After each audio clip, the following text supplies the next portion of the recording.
What happens when America's sweetheart of morning television meets a duchess who expects everyone to bow? On a bright Tuesday morning in Manhattan, the cozy set of Live with Kelly and Mark became the unlikely battleground for one of the most stunning confrontations in daytime television history. Kelly Ripa had spent over 2 decades making guests feel welcome, comfortable, and at ease. She'd interviewed presidents, movie stars, and royalty with the same warm, relatable energy that made her a household name. But she'd never encountered anyone quite like Meghan Markle, a woman who walked into the studio expecting adoration and walked out leaving chaos in her wake. Within 20 minutes, the laughter would stop, the smiles would fade, and millions of viewers would witness something they'd never seen before. Kelly Ripa pushed past her breaking point. This is the story of the interview that shattered the illusion and revealed what happens when entitlement meets authenticity. Before we dive into this unbelievable story, make sure you hit that subscribe button and smash that like. We bring you the most explosive celebrity moments every single week, and trust us, you won't want to miss what's coming next. Now, let's get into what really happened that morning. The show opened with its signature energy, the live band playing, the audience clapping, Kelly and Mark dancing their way to their seats with the kind of enthusiasm that had defined the program for decades. The first segments went smoothly, a cooking demonstration, a discussion of viral videos, the kind of light entertainment that American viewers had come to expect from their morning routine. Then came the moment the producers had been building toward. "All right, everyone," Kelly announced, her smile widening. "Our next guest is someone who has absolutely captivated the world. She's a former actress, a duchess, a philanthropist, and one of the most talked about women on the planet. Please welcome Meghan Markle." The applause was enthusiastic as Meghan emerged from backstage. She was dressed immaculately in a cream-colored designer ensemble that probably cost more than most audience members' monthly mortgages. Her smile was wide, practiced, the expression of someone who had spent years learning exactly how to project warmth without actually feeling it. She crossed the stage with careful, measured steps, not the relaxed stride of someone happy to be there, but the precise movements of someone performing the role of happy to be there. Kelly rose to greet her with a warm hug. "Meghan, thank you so much for being here. We're so excited." "Thank you for having me," Meghan replied. And there was something in her tone, a certain flatness beneath the pleasantries, that made Kelly's producer instincts tingle with warning. Mark offered his own greeting as everyone settled into their seats. The audience applauded again, and for a moment, everything seemed normal. It wouldn't last. "So, Meghan," Kelly began, leaning forward with genuine interest, "you've been incredibly busy. New projects, new initiatives, life in Montecito with Harry and the kids. How do you balance it all?" Meghan tilted her head in a way that somehow managed to convey both condescension and boredom simultaneously. "Well, Kelly, balance is really about priorities, isn't it? When you know what matters, truly matters, everything else just falls into place. I've always had that clarity. Not everyone does." The subtle dig hung in the air. Kelly's smile remained in place, but her eyes flickered almost imperceptibly. "That's a great perspective," Kelly said smoothly. "I think a lot of working moms struggle with that clarity. Any specific advice for them?" Meghan laughed, a light dismissive sound. "Advice? I think everyone's journey is different. What works for someone in my position wouldn't necessarily translate to someone in, well, a different situation. It's not really comparable, is it?" Mark jumped in, sensing the need to redirect. "Speaking of your position, you've been doing some amazing work with your foundation. Tell us about that." "The foundation is doing exactly what we intended it to do," Meghan said, her voice taking on a slightly lecturing tone. "We're addressing issues that actually matter: mental health, women's empowerment, children's welfare, the kind of substantive work that doesn't always make headlines but changes lives." "That's wonderful," Kelly said. "Can you tell us about a specific program or initiative that you're particularly proud of?" Meghan's eyes narrowed slightly as if the question was somehow offensive. "I'm proud of all of it. Asking me to single out one thing is like asking a mother to choose her favorite child. Everything we do is important. Everything has impact." "Of course, I didn't mean to suggest otherwise," Kelly replied, her tone remaining warm despite the prickly response. "I just thought our viewers might love to hear about something specific, something that really illustrates the work you're doing." "Our viewers?" Meghan repeated, and there was a subtle emphasis on the word that made it sound almost mocking. Well, I suppose if they want specifics, they can visit our website. I'm not here to deliver a sales pitch. Kelly blinked. No, of course not. We just want to give you a platform to share. I have plenty of platforms, Meghan interrupted smoothly. Netflix, Spotify, Archewell. I don't need another one. I'm here because my team thought it would be good exposure for the brand. The word brand landed with a thud. Kelly and Mark exchanged a quick glance, the kind that married couples share when they're both thinking the same thing but can't say it out loud. Well, we're grateful you're here, Kelly said, her professionalism holding steady. Now, I have to ask, and I know you get this question a lot, how are Harry and the kids? America has really fallen in love with your family. Something shifted in Meghan's expression. A hardening, a closing off. They're fine. Harry is wonderful. The children are perfect. But I really prefer not to discuss my family in detail. It's one of the things we specifically asked not to focus on. Kelly nodded understandingly. Absolutely, I respect that. I was just asking in general terms. General terms have a way of becoming specific headlines, Meghan cut in, her voice taking on a sharper edge. I've learned that the hard way. Anything I say about my children will be twisted, analyzed, dissected, so I'd rather say nothing at all. I understand completely, Kelly said, though her smile had become slightly more fixed. Privacy is important, especially for children. It is, though I'm not sure everyone in media understands that concept. The accusation was unmistakable, and it was clearly directed at Kelly herself. Mark leaned forward, attempting to lighten the mood. Hey, I get it. Kelly and I have 3 kids, and we're pretty protective of them too. It's a parent thing. Meghan turned to look at Mark with an expression that bordered on dismissive. With respect, Mark, your situation isn't quite the same as ours. Your children aren't 6th and 7th in line to the British throne. The level of scrutiny is different. Fair point, Mark conceded, though there was a hint of something harder in his usually easygoing voice. Kelly decided to try a different approach. Let's talk about something fun. You've been spotted at some amazing restaurants in the LA area. Are you a foodie? Any favorites you'd recommend? The question was deliberately light, a softball designed to reset the conversation and give Meghan an easy win. Instead, Meghan's expression suggested she'd been asked something deeply offensive. I don't really think about food in terms of favorites, Meghan said slowly, as if explaining something to a child. I think about nutrition, about sustainability, about the ethics of consumption. Recommending restaurants feels very superficial. Don't you think? Kelly's eyebrows rose slightly. I think people enjoy discovering new places to eat. It's one of life's simple pleasures. Simple pleasures. Meghan repeated the phrase as if tasting something unpleasant. I suppose. For some people, that's enough. For others of us, there are more important things to focus on. The implication was clear. Kelly was shallow for asking about restaurants. Meghan was above such trivial concerns. The audience shifted uncomfortably. A few people exchanged glances. Kelly took a breath, her decades of experience the only thing keeping her composure intact.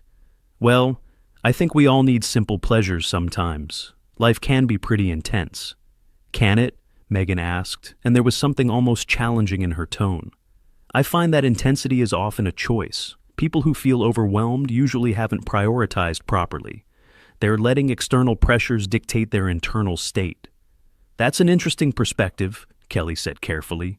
Though I think a lot of people, single parents working multiple jobs, caregivers dealing with sick family members, might disagree that their stress is just a prioritization issue.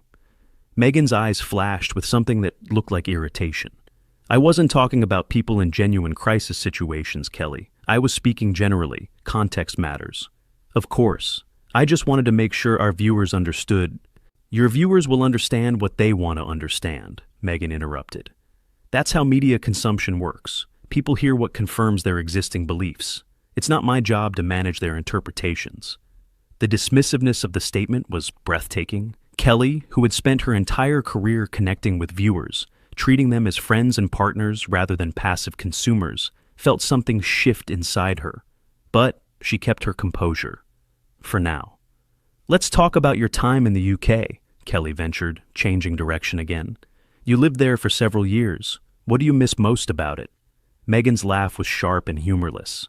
Miss? That's an interesting word choice. I don't really miss places. I appreciate experiences and move forward. Nostalgia is a trap that keeps people stuck in the past. But surely there must be something. The countryside, the history, friends you made. I made very few friends there, Meghan said flatly. The system doesn't really encourage genuine connection. Everything is protocol, hierarchy, performance. It's quite isolating, actually, though I'm not sure Americans really understand that. You all seem to have this fairy tale view of royalty. Kelly tilted her head. I think Americans are more sophisticated than you might give them credit for. We understand that real life isn't a fairy tale. Do you? Meghan's tone was openly skeptical now. Because, from what I've seen, American media treats royalty like characters in a storybook. The prince, the princess, the castle. It's very simplistic. I think that's a bit unfair, Kelly replied, and there was an edge entering her voice that regular viewers would recognize as unusual. American journalists have covered the complexities of royal life quite extensively, including the challenges you've faced. Challenges I've faced, Meghan repeated, something darkening in her expression. You mean the racism, the institutional hostility, the press harassment, those challenges? All of those things, yes, and most Americans were horrified by them. Were they, or were they just entertained by the drama? Because from where I sit, it's hard to tell the difference. Mark interjected quickly. I think people genuinely sympathized with what you went through. The Oprah interview really opened a lot of eyes. Meghan turned to Mark with an expression that suggested she found his input irrelevant. The Oprah interview was necessary. It was truth-telling. But sympathy isn't the same as understanding, and understanding isn't the same as change. Nothing has actually changed. The same systems, the same tabloids, the same cruelty. It all continues. But you're in America now, Kelly pointed out gently. You've built a new life here. Isn't that a kind of change? A change for me, yes. But I was talking about systemic change, institutional change, the kind of change that actually matters in the long term. And you're working toward that through your foundation? I'm working toward that through everything I do, Meghan said. And there was a grandiosity to the statement that seemed to surprise even the audience. Every project, every appearance, every piece of content we create is designed to challenge existing power structures and elevate marginalized voices. That's admirable, Kelly said, though her tone had become more measured. Though some might say that appearing on a morning talk show isn't exactly revolutionary. The words were out before Kelly could fully consider them. A small pushback after minutes of absorbing subtle and not-so-subtle insults. But the effect on Meghan was immediate and dramatic. Excuse me? Meghan's voice dropped to something cold. What exactly are you implying? Nothing, Kelly said quickly. You just meant that what I'm doing doesn't matter, that coming here was a waste of time, that my work isn't important enough to warrant your platform. That's not what I said at all. It's what you implied. Meghan leaned forward, her posture becoming more aggressive. And honestly, Kelly, I expected more from you. I thought this would be a supportive environment. Instead, I'm being questioned and judged just like everywhere else. No one is judging you, Kelly insisted, though her patience was clearly wearing thin. I'm asking questions. That's what interviews are. Questions with agendas, Meghan shot back. Questions designed to make me look bad or catch me saying something that can be taken out of context. I asked you about restaurants, Meghan. I'm not sure how that could be taken out of context. It's not just one question, Kelly. It's the cumulative effect, the tone, the implications. I've been doing this long enough to recognize hostile interviewing when I see it. Mark held up his hands. Okay, let's everyone take a breath here. I don't think anyone is being hostile. Of course you'd say that, Meghan snapped, turning on Mark with surprising venom. You're her husband. You're going to defend her no matter what. That's how these setups work. Setups? Mark repeated, incredulous. Meghan, we're just trying to have a conversation with you. A conversation requires mutual respect, Meghan declared, and I haven't felt respected since I sat down. Kelly stared at her, genuinely baffled. Meghan, I've been nothing but welcoming. I've complimented your work, asked about your family in the most general terms possible, tried to keep things light and positive. What exactly have I done that was disrespectful? It's not always what you say, Meghan replied, her voice taking on a lecturing quality. It's how you say it, the energy you bring, the assumptions underlying your questions. You've been treating me like just another celebrity, not like someone who's actually trying to make a difference in the world. I treat all my guests the same way, Kelly said, and there was a firmness entering her voice that signaled she was done being pushed around. With respect and interest. If that's not enough for you, I'm not sure what would be. Genuine engagement would be enough, Meghan said. Not these surface-level questions about restaurants and balance. Not this desperate attempt to keep things light. Maybe actually asking about the issues that matter to me. I asked about your foundation, multiple times. You refused to give specifics. Because I shouldn't have to justify my work to you. The work speaks for itself. Then what do you want to talk about? Kelly asked, her frustration finally becoming visible. Because I've tried every topic I can think of, and you've shut down each one. Maybe I want to talk about why American media is so obsessed with celebrity and so disinterested in substance. Maybe I want to discuss the systemic issues facing women of color in entertainment. Maybe I want to have an actual intellectual conversation instead of this fluff. The word fluff landed like a slap. Kelly had built her career on this show, on creating a space that was warm and welcoming while still being smart and relevant. Being dismissed as fluff by someone who had accomplished far less was more than she could tolerate. You know what, Meghan? I've hosted this show for over 20 years. I've interviewed thousands of people, Nobel Prize winners, world leaders, ordinary people doing extraordinary things. And I've treated every single one of them with the same respect and curiosity. The fact that you've decided to interpret my hospitality as hostility says more about you than it does about me. The audience gasped softly. This was not the Kelly Ripa they were used to seeing, not the warm, friendly host who made everyone feel comfortable. This was a woman who had been pushed too far and was finally pushing back. Meghan's face flushed. I can't believe you're speaking to me like this, on live television. You've been speaking to me condescendingly for the last 15 minutes, on live television. I'm simply responding in kind. Condescendingly, I've been honest, there's a difference. No, you've been rude, and then you've called your rudeness honesty to justify it. That's a very convenient definition of truth. Mark looked between the two women, clearly unsure whether to intervene or let this play out. The producer in his earpiece was frantically telling him to do something, but what exactly was there to do? Meghan stood up abruptly, her chair scraping against the floor. I don't have to sit here and be insulted. You haven't been insulted, Kelly replied, standing herself. You've been treated exactly like every other guest who sat in that chair. The only difference is that you expected special treatment and didn't get it. Special treatment? I expected basic courtesy. You received basic courtesy. What you wanted was deference, and I don't defer to people simply because of their titles or their marriages. The mention of her marriage seemed to strike a nerve. Meghan's eyes flashed dangerously. Don't you dare bring Harry into this. I haven't mentioned Harry once in this entire conversation. You're the one who keeps bringing him up. Because everything I do is filtered through him, through the royal family, through this narrative that I'm somehow defined by who I married. I am my own person, Kelly. I had a career before Harry. I had accomplishments. I know you did, and I was looking forward to talking about them. But you've spent this entire interview being defensive about things I haven't even mentioned. Meghan grabbed her purse from beside her chair, her movements sharp and aggressive. This was a mistake. Coming here was a mistake. I should have known that American media is just as toxic as British media. American media has been overwhelmingly supportive of you, Kelly pointed out. Oprah gave you 3 hours of unchallenged airtime. Ellen had you on multiple times. Every magazine profile has been glowing. If that's toxic support, I'd hate to see what toxic criticism looks like. You don't know anything about what I've faced, Meghan said, her voice rising.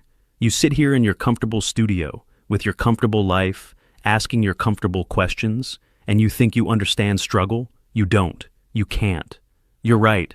I don't know your specific struggles, but I've never claimed to. All I've done is try to have a conversation with you, a conversation you've made impossible at every turn. Because your idea of conversation is just asking me to perform, to be entertaining, to give you sound bites you can replay. My idea of conversation is two people talking to each other with mutual respect. You've shown me none. Meghan turned toward the exit, then spun back around, pointing at Kelly with a trembling finger. You're going to regret this. When people see how I was treated here, they'll see exactly what happened, Kelly interrupted calmly. Cameras don't lie. I asked you normal questions. You responded with hostility, and now you're leaving because you can't handle an interview that doesn't go exactly the way you planned it. I'm leaving because this environment is toxic. You're leaving because you're not in control, and that's something you clearly can't tolerate. The observation was so precise, so devastatingly accurate, that Meghan seemed to physically recoil from it. You don't know me, she whispered, her voice trembling now. Whether with rage or something else, it was hard to tell. You're right, I don't. But I know what I've seen in the last 20 minutes. And what I've seen is someone who expects the world to accommodate her while refusing to accommodate anyone else. Someone who demands empathy while showing none. Someone who talks about kindness and compassion while treating the people around her with contempt. The audience was completely silent now. Even the crew seemed frozen in place. Meghan stared at Kelly for a long moment, her expression cycling through something that looked like shock, anger, and finally something almost like recognition. As if she were seeing herself through Kelly's eyes for the first time and didn't like what she saw. But then the walls went back up. You'll hear from my team, Meghan said coldly, about how this interview was conducted. I look forward to it, Kelly replied. Our footage is available anytime. Everything that happened here happened on camera. Meghan turned and walked off the set without another word. Her heels clicked against the floor with sharp, angry sounds, each step echoing through the stunned silence of the studio. Mark watched her go, then turned to Kelly with an expression of disbelief. Did that really just happen? Kelly sank back into her seat, the adrenaline that had carried her through the confrontation beginning to fade. Yeah, it did. The show cut to commercial, giving everyone a moment to process what had just occurred. Kelly sat quietly, her hands trembling slightly as the reality of the situation sank in. A producer rushed over. Kelly, are you okay? I'm fine, Kelly said, though her voice was quieter than usual. I didn't expect that. Nobody expected that, the producer agreed. She was completely out of line. I know, but I still feel... Kelly paused, searching for the right word. I feel sad, honestly. I really did want to give her a positive platform. I admire what she's tried to do with her life. I just couldn't let her walk all over me. Mark put his arm around his wife's shoulders. You didn't do anything wrong. You were patient way longer than most people would have been. Was I too harsh at the end? You were honest. There's a difference. Kelly smiled slightly at the echo of Meghan's own words. I suppose there is. When the show came back from commercial, Kelly addressed the audience directly. Well, that was unexpected, she said, managing a small smile. I want to apologize to everyone watching at home and to our studio audience. That's not the kind of interview we aim for on this show. We always want our guests to feel welcome and respected, even when things get a little intense. She paused, gathering herself. What I won't apologize for is asking questions and expecting answers. That's my job. It's what I've done for over 20 years, and I believe our viewers deserve honesty, from our guests and from us. Mark nodded beside her. We're going to move on to our next segment now, and I promise it's going to be a lot more fun. The audience laughed nervously, grateful for the break in tension. The rest of the show proceeded smoothly. A cooking segment, an interview with a genuinely delightful author, the kind of light entertainment that had made Live with Kelly and Mark a staple of American mornings. But underneath the surface normalcy, everyone knew they had witnessed something extraordinary. What do you think? Was Kelly right to push back, or should she have handled it differently? Did Meghan have legitimate concerns, or was she completely out of line? Drop your thoughts in the comments below. If you enjoyed this story, don't forget to like this video to help it reach more people.